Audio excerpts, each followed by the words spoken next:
hearts of men. The shadow knows.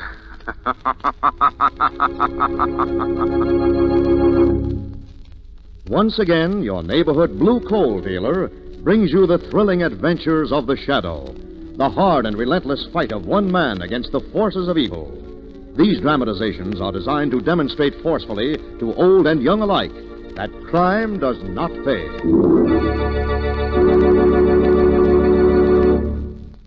There is enough anthracite for all the lucky householders whose homes are heated with hard coal. These homes are enjoying healthful warmth in every room. Even though winter winds blow, there is no need to cut down heat or close off rooms in homes heated with dependable hard coal. Yes, sir. When you have a supply of hard coal in your basement, you're the boss of heating your house. You are absolutely independent of any outside service. Be glad you heat with anthracite, the home heating fuel that never fails. And remember, blue coal is the finest anthracite money can buy.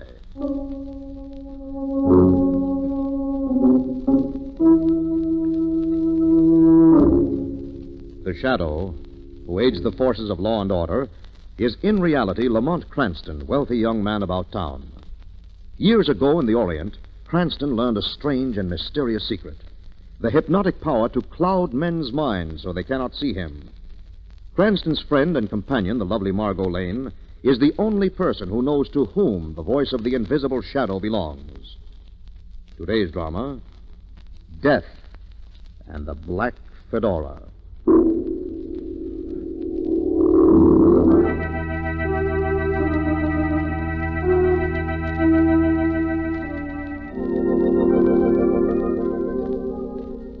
It is a little after 9 in the morning. Robert Gardner is just leaving for the office as the phone rings. His wife, Janet, answers it. Hello? This is Dr. Lansdowne, Mrs. Gardner. Oh, good morning, Doctor. Robert seems to be feeling a good deal better today, thanks to you. Mrs. Gardner, I should like to see you and your husband as soon as possible. Oh? Why? Never mind why. That'll wait until later. Meanwhile, I've made plans for you and Robert to dine with me at 7. This evening? At my house. Oh, but I'm afraid we have other plans. Then you'd better change them. Dr. Lansdowne. Believe me, Mrs. Gardner, this is more important. Hello? Hello? Well, of all the... Lansdowne, Janet? Yes. Seems we're having dinner with him, whether we want to or not. Why shouldn't we want to? He's been awfully helpful to me in my illness. Yes, of course, dear, but he sounded so upset. All doctors sound a little brusque at times, dear. Yes, I suppose so. Well, I'd better be going. By the way, where's my hat? Which one? The black fedora. Hanging in the closet, probably. No, it isn't. I've looked. Well, perhaps you didn't bring it home. No. Do you mean I just walked off and left it somewhere, my own hat? Robert, please. But, Janet, You mustn't excite yourself. Dr. Lansdowne says your nerves are much better. I wonder if he knows. I wonder if it's as simple as nerves. What do you mean? I mean, I'm afraid the doctor's letting me down easily. Oh, darling. No, I mean it. The sort of thing has been going on for weeks. It's getting steadily worse. I wonder if I'm not losing my memory altogether, my memory or my mind. Stop it. I won't listen to such talk. All because of an old black fedora. Now, you just forget it and buy yourself a new one. I can't very well do that either. Why not? Well, this illness of mine has cost us money, Janet. Lansdowne's bills have been high. In fact, we're almost broke. But I thought you had lunch with your Uncle Theodore yesterday to borrow some money. I did. Well? He said no, Janet. Oh, Robert, how could he? The money's your inheritance. It's my inheritance, but it's in his trust until he dies. He's completely within his rights. Well, it's all right, dear. We'll get by. How much do we have in the bank? Something like $200, I think. I'm afraid to trust my own memory even about that. You don't have to. Just relax. The bank statement came this morning. Oh, where is it? I put it in with your morning mail, but you forgot to open it. Take a look at it for me, will you? I want you to know that I begged Uncle Theodore. I used every argument I could think of. Robert. Yes? There isn't $200 in the account. There's $10,200.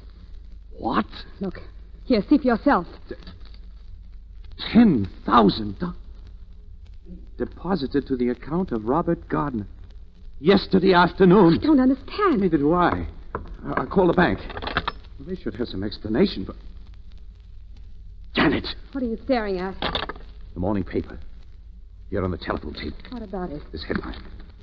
Prominent citizen attacked in home yesterday afternoon. Is anyone we know? Someone we know very well. Uncle Theodore Gardner. Oh, no. Yes. I'd better phone his house at once. Here, finish reading the article. Well-known retired broker suffers skull injury. Number, please. I want Lassingate 29050. Theodore Gardner was brutally attacked in his home at number 2 Burlington Street at a little after 12 a.m. yesterday. Dr. John Lansdowne, a family physician who arrived on the scene shortly after the attack, gave the following details to the press. Hello, the Gardner residence. I'd like to speak to Theodore Gardner, please. Who is this? This is his nephew, Robert. Would you ask my uncle to come to the phone, please? I'm afraid he can't do that. Why not? Because, young man, he's dead. What?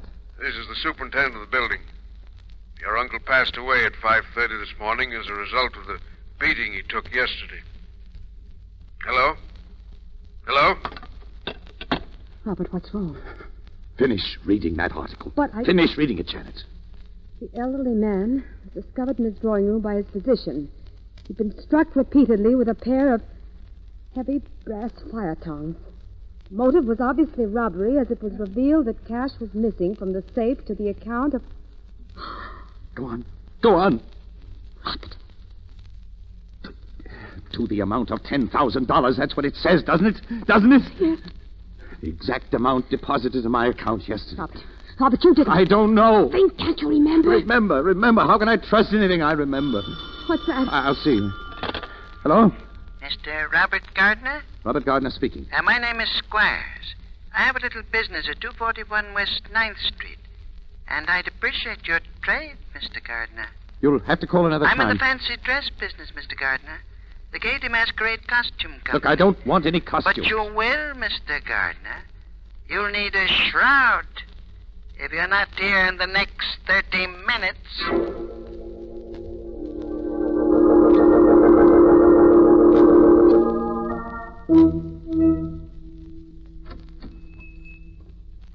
Is this the Gaiety Masquerade Costume Company? Yes, sir. And we've got every little thing here for a good time. Masks, wigs, costumes, finest in town and cheap. Now, you look at this clown I suit. don't want... Too fancy, huh? How about this pirate outfit? Deluxe item. You don't understand. Maybe for a gentleman like yourself, this would fill the bill. A British morning coat? I'm not interested. Wait till you see the hat that goes with it. There. I tell you,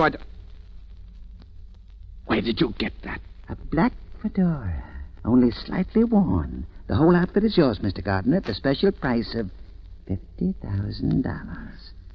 $50,000? Sounds a little high, but you're not only buying the costume, Gardner. You're buying a lot of silence. Silence? You left this hat at your uncle's house yesterday, and you killed him. Who told you that? A gentleman who saw you in action. A Dr. Lansdowne. Lansdowne? He was in the entrance hall at your uncle's house when you came out of the drawing room with $10,000 in your hand and blood on your shirt front. No. You can deliver the $50,000 when you get to Lansdowne's house tonight. But I haven't got $50,000. Lansdowne is expecting you and your wife at 7 o'clock, Mr. Gardner. If you bring along the $50,000, he'll be glad to talk business. And if not? He'll be glad to talk.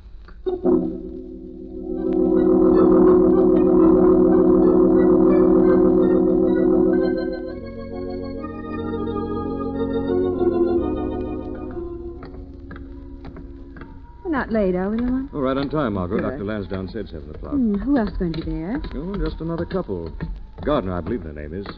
Janet, Robert Gardner. No. I'll ring. You know, darling, I've decided I like your new hairdo. Oh, thanks. Bit of an experiment. Lamont, Miss Lane. Hello, Dr. Lansdowne. Come in. Thank you. Mrs. Gardner just got here. Robert will be along in a minute. Right this way. Margot, this is Janet Gardner. I don't think you've met. How do you do? And Lamont Cranston, Mrs. Gardner. Miss Gardner? Delighted, Mr. Cranston. Now then, shall I get us all a drink? Shall he, Lamont? No, not for me, thank you. Skipping the beverages? Yes, but I'd like to use your phone if you don't mind. Not at all, by all means. It's right there on the end table. Thank you, very much. What about you, Margot? Just one cocktail before dinner? Oh, I don't know. Hello. What's the matter, Lamont? Phone, I'm afraid the line is dead. Dead? Oh, I'm sorry. Someone must have left the extension off the hook in the upstairs library. I'll go and see. Oh, don't bother, please. Don't bother at all. You make yourselves at home.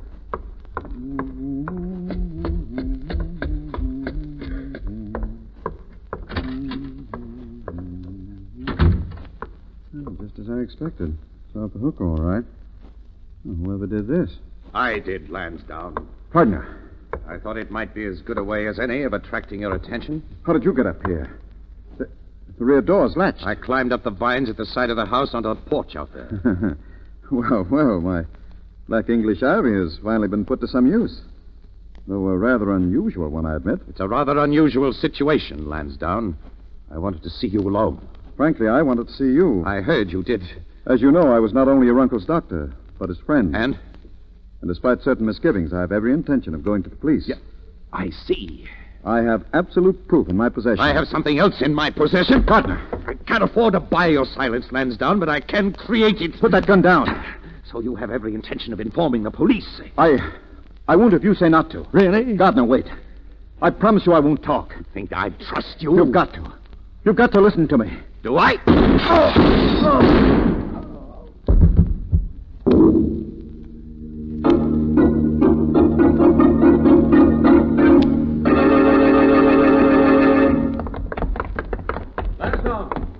Lansdowne. I'm afraid he won't answer you, Mr. Cranston. Lamont, is he... Yes. One of the bullets pierced his heart. Oh, Easy, darling. but who could have done this? Who else was in the house? Nobody except the four of us. Someone else is here now, What's that? and he's standing right in the door. Who are you? My name is Squires, and I run the Gaiety Costume Company. What happened to Lansdowne? He's dead. Dead? He's been murdered. What? Did you say murdered? Yes. Where's Robert Gardner? I haven't seen him. Why? Because I saw him. Not long ago, I showed him a black fedora and told him something. Told him what? I told him that Lansdowne... Squires! Lansdowne.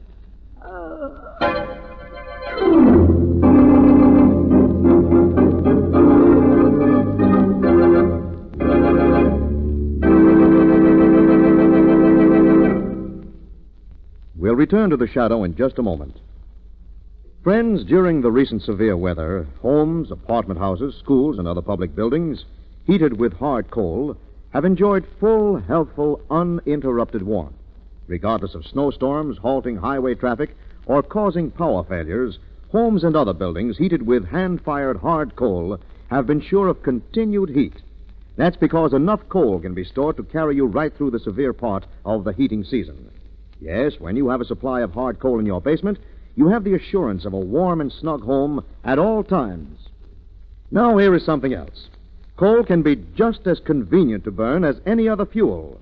With a Blue Coal Temp Master on your furnace, all trips to the basement to adjust furnace dampers are eliminated. The Temp Master automatically adjusts them for you, keeping your home constantly at the healthful temperature you set on the upstairs dial. You'll be glad you heat with dependable hard coal when you discover how little attention your furnace requires with a Temp Master automatic heat regulator. The Blue Coal Temp Master can be installed on any furnace without interrupting the heat in your home. And a Temp Master will save you a lot of coal. Call the nearest Blue Coal dealer tomorrow and ask him to demonstrate the Temp Master in your home. Now, back to the shadow.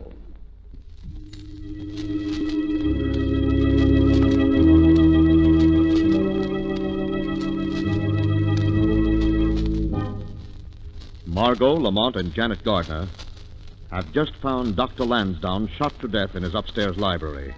When Squires of the Gaiety Costume Company walked in out of nowhere, asked where Robert Gardner was, and was also shot by an unknown assailant. Margot and Lamont have just gone downstairs to phone the police when... Listen. Someone at the front door. I'll get him. What's happened? What's happened? Who are you? I'm Robert Gardner. Oh. I was just coming up the drive and I thought I heard a pistol shot. You did. There have been 2 murders in the past few minutes. Murders? Yes. Who are you? I'm Lamont Cranston. This is Miss Lane. Robert? It's my wife. Where is she? Upstairs with the victims. No objection to my going up, is there, Mr. Cranston? Not at all, Mr. Gardner. Now then, Margot, we'd best call the police.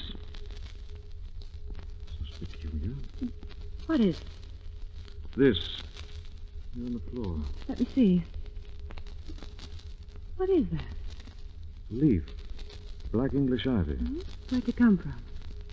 Fell from Gardner's overcoat just now as he took it off. What could that mean? Could mean that Gardner didn't just come up the drive, Margot. They'd been around to the side of this house where this ivy grows up the wall. To the second-floor porch. You mean you think Gardner... I think it's worth a visit, Margot. From the shadow.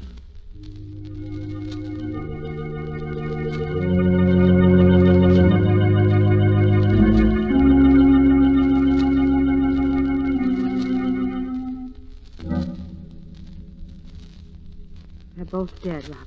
Lansdowne. Have you ever seen him before? Squires, I mean. No. No, never.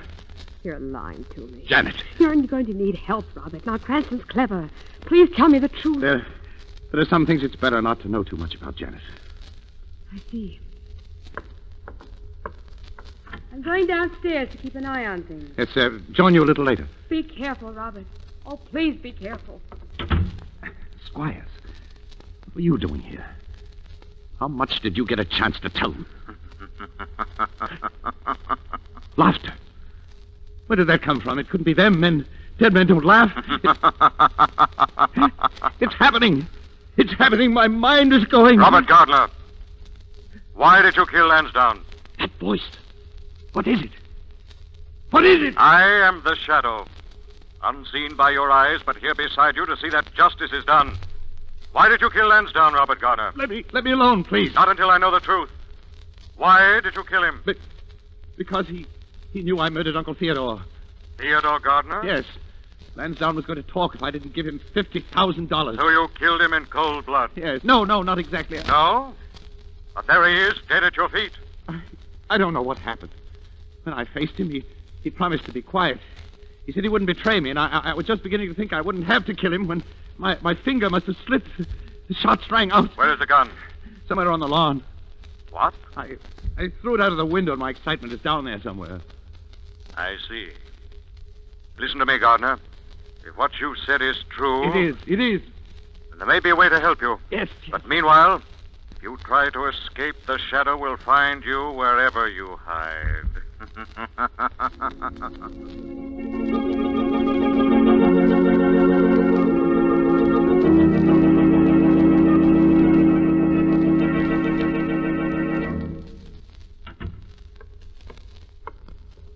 Mr. Cranston? Oh, Mr. Gardner, it's you. Where have you been, Mr. Cranston? Out on the lawn. Getting some fresh air? No, looking for something. Looking for something? Yes, for this. You recognize it, Mrs. Gardner? Why, no, I don't. Well, perhaps you might. It's your husband's revolver. My husband? I don't think you're entirely ignorant of what's been happening, Mrs. Gardner. Though I admire your loyalty to Robert, I ask you not to insult my intelligence. Yes, Mr. Cranston, I do know all about it. Uncle Theodore and all that. Thank you for the honesty. But you don't understand. Robert's been so ill. Practically deranged mentally. There must be some way we can help him. Perhaps. At all events, there's some pretty interesting points about this pistol of his. What do you mean? Well, here, take a look at it. Thanks. Is it loaded? Yes, but it's no reason for you to be afraid of it. But it's a reason for you to be afraid of it, though. What? Put up your hands. Mrs. Gardner. Put up your hands, Mr. Cranston, and walk. Where are we going? Right here. Lansdowne study. Where someone's waiting inside for you. Who?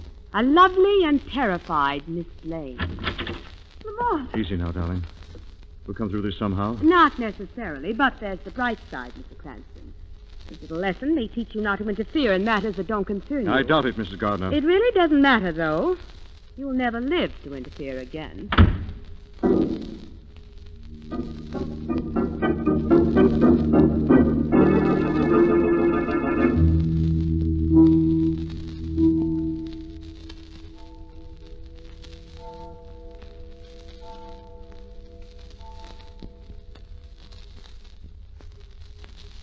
I think the house is deserted. It's not a sound for the past 10 minutes. How are we going to get out of here? I'm afraid the doors are only chancing. What about the window? Latticed with iron. That This woman locked the door. There may be a key. Where? You never know till you look. Maybe in his desk. Come on. Yes? What's this? Let's see. Looks like a legal document. Look. Lansdowne signature. Let me see that. Listen to this. To the authorities. In my capacity as Theodore Gardner's friend and physician, I become familiar with his affairs, and I regret to say that of the $500,000 he was holding in trust for his nephew Robert, he's disposed of the sum of $200,000 on his personal expenses. Lamont, does that mean that Theodore Gardner's been stealing from his nephew's inheritance? Looks like it, Margot. It also means I have the clue to this curious little Chinese puzzle at last. But I don't let it... What's the matter, Margot? Smoke. Thought I smelled smoke. I'm afraid you do smell just that. Lamont, Easy, Margot. we've got to get out of We'll do here. our best. What's that? Who's there? Robert Gardner. God! We thought the house was deserted, Gardner. I was left behind to do the dirty work, Such as? setting this place on fire. Leaving us locked in this room, of course. Yes. Is it possible you're finding it hard to do? If only we could make a deal, Cranston. If only you'd agree not to tell the police about the fact that I killed Dr. Lansdowne. You didn't, Gardner. What? Your gun proves you didn't kill him. How? When I found it on the lawn, the chambers were full. It hadn't been fired. I don't understand what happened. Open this door. Maybe I can explain. But- Open it, man. All right now. Tell me, where's Janet? She's gone. What's I'll she meet her doing? at home in half an hour. What's she Arranging to help me get away. I see. Well, go on. Meet her. But I still want to know. Tell her you've gotten yourself a ticket to Tahiti or someplace, that your boat leaves in half an hour. And I think you'll get all the explanations you're looking for. All right, Mr. Cranston. I'll do as you say. Good luck, Gardner. Go on. You think we should let him go alone? He won't be alone. When he needs help, there'll be someone on hand. The shadow.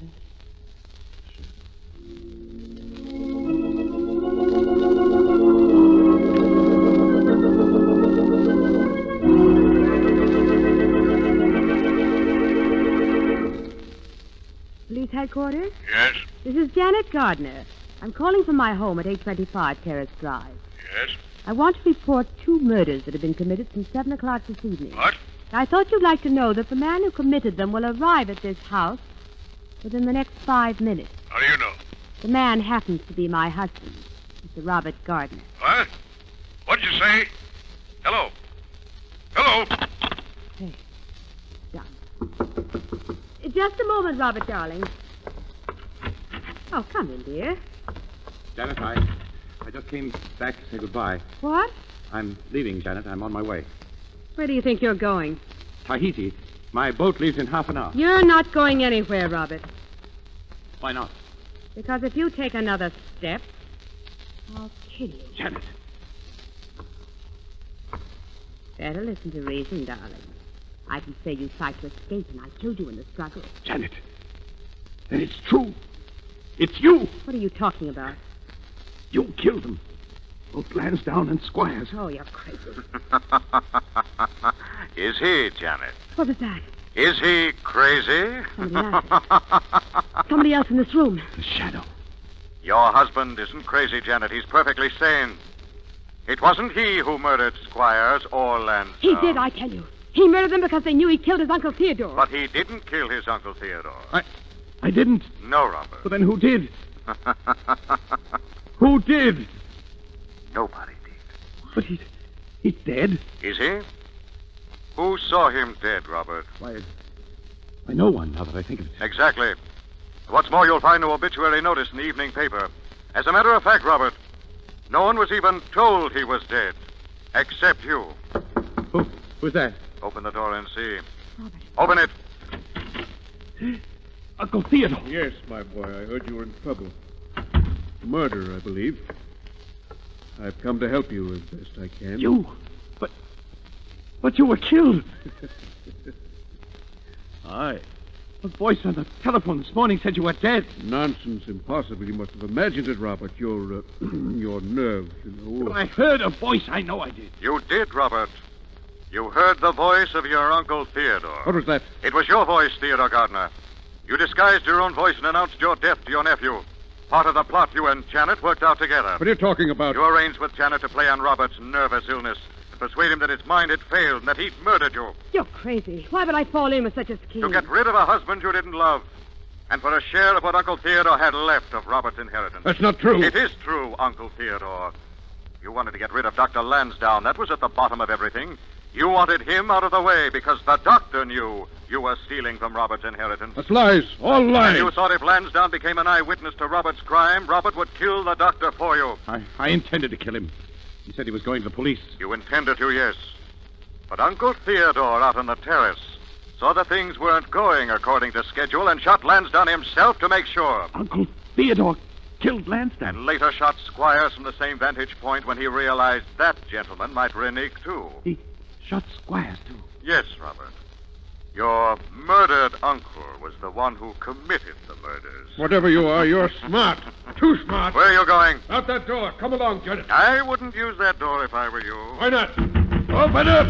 Come on, open up. The house is surrounded. Because, as the officer says, the house is surrounded. Surrounded by police that Janet sent to arrest her husband for murder.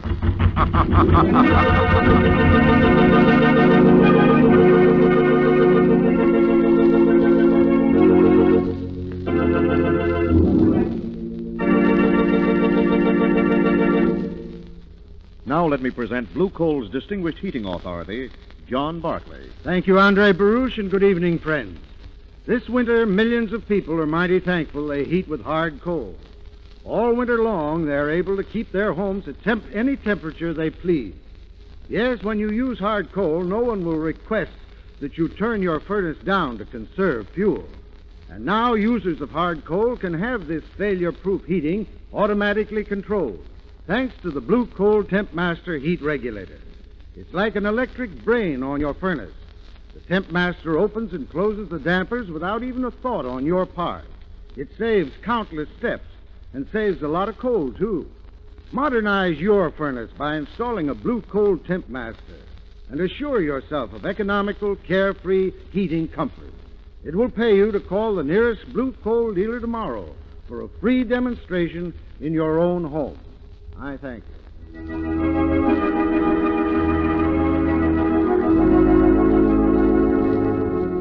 This story is copyrighted by Street and Smith Publications, Incorporated.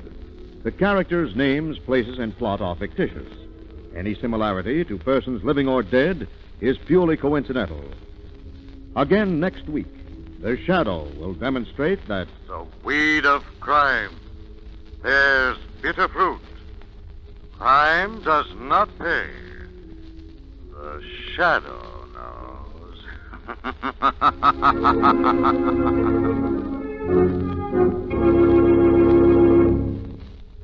next week, same time, same station, your friendly Blue Coal dealer brings you another strange and thrilling adventure in The Shadow's daring battle against the forces of evil.